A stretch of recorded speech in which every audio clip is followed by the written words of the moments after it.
हम अपने आप लोगों को पहचान बता दें। हमारा नाम मोहम्मद जुबैर MIM के बाजपट्टी प्रखंड अध्यक्ष हैं और MIM पार्टी के सारे सभी सदस्य जिला के जो यहाँ पे उपस्थित हैं, हमारे जहांगीर आलम जिला अध्यक्ष, उपाध्यक्ष हमारे जियाउद्दीन शमसुद्दीन भाई, हमारे एडवोकेट यानी वकील साहब, इंग्लिश में वो एडवोकेट कहते हैं, वकील साहब हमारे जिला के एडवोकेट सेल के जिला अध्यक्ष इफ्तिखार जी, और हमारे कानिमा से चल करके परियार विधानसभा के परियार प्रखंड अध्यक्ष सैफुल्ला जी जो हमारे यहाँ पे उपस्थित है।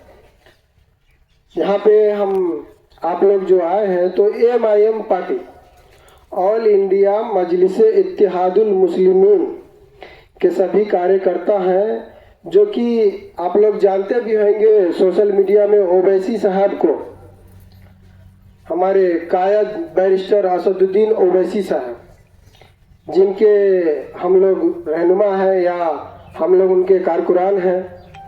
हम उनकी बात जो मीडिया लोग कहते हैं हम यहाँ पे आप लोगों को सामने से बता करके आप लोगों को उन पार्टी की विशेषता को बताएंगे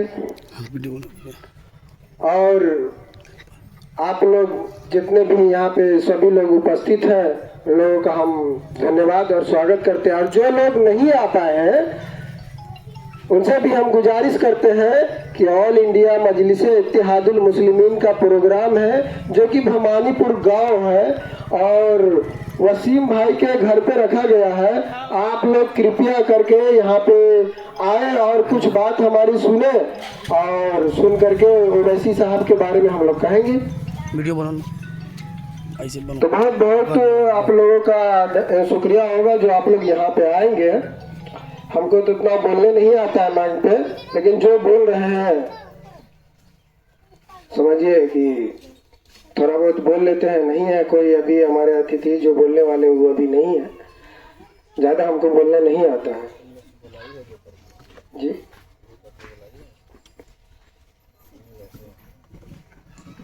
तो हमारे कनमा से चल करके परियार विधानसभा के प्रखंड अध्यक्ष सैफुल्ला भाई, आप वो अपनी बात रखेंगे। आप उनकी बात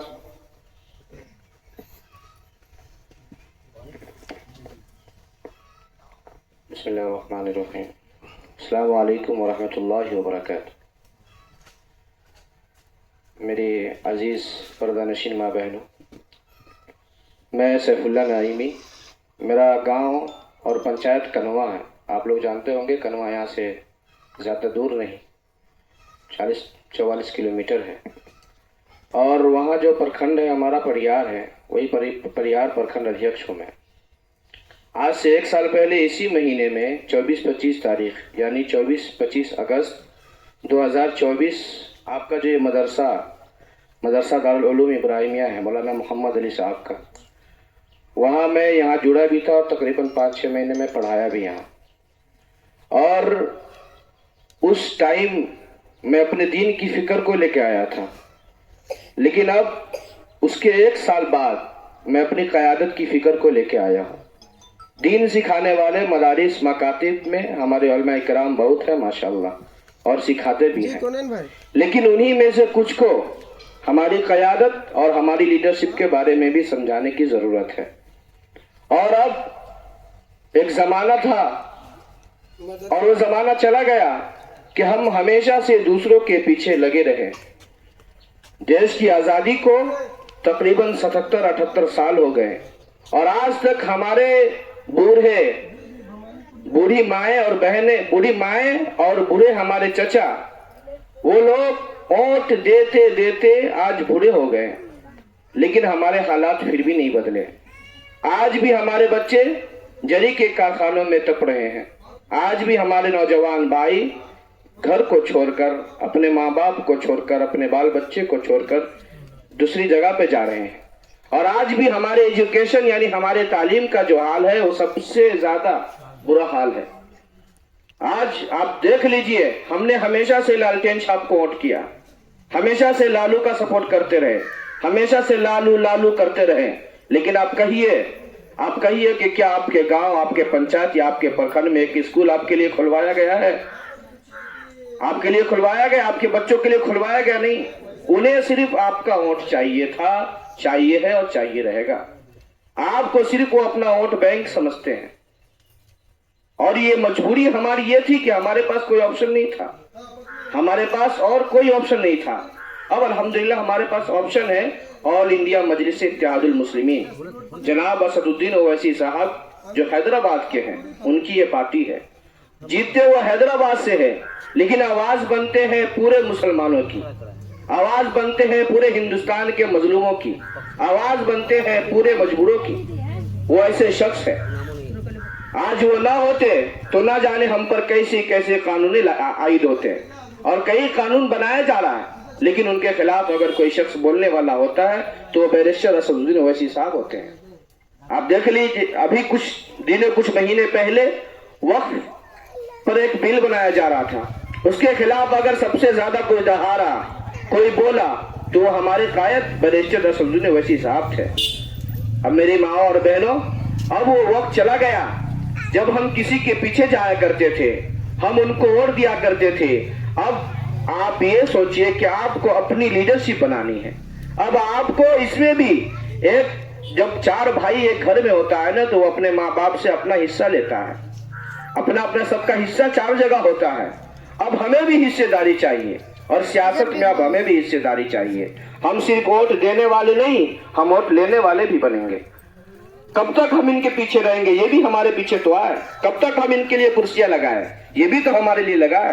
हम भी आपसे कम नहीं है। बिहार में तो हमारी आबादी सबसे ज्यादा है, लेकिन आप कहिए ना, कभी देखे हैं बिहार का कोई सरकार आपका मुसलमान बना हो? कभी बना? नहीं बना। हालांकि बिहार में आप सबसे ज्यादा हैं, आप सबसे ज्यादा 18% है बिहार में। आपसे कम यादव है, लालू यादव खुद भी मुख्यमंत्री बन गया, अपनी जाहिल बीवी राबड़ी देवी को भी मुख्यमंत्री बना दिया।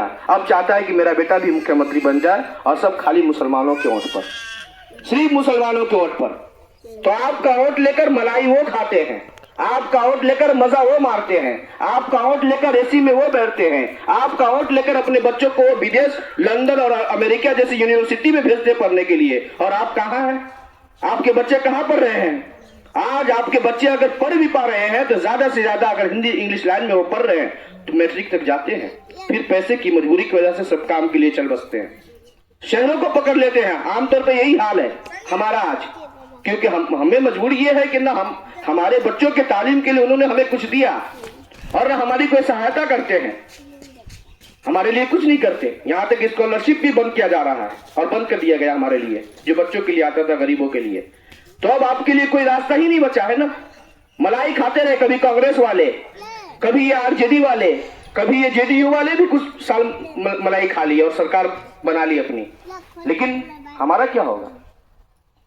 हमें तो कुछ अपने ही करना पड़ेगा। कब तक हम सिर्फ वोट देने वाले बनेंगे? अब मेरी माँ बहनों, इतना अब समझना है, इतना ही सोचना है कि अब अपनी पार्टी होगी, अब अपना वोट होगा, अब अपना बेटा होगा, अब अपना नेता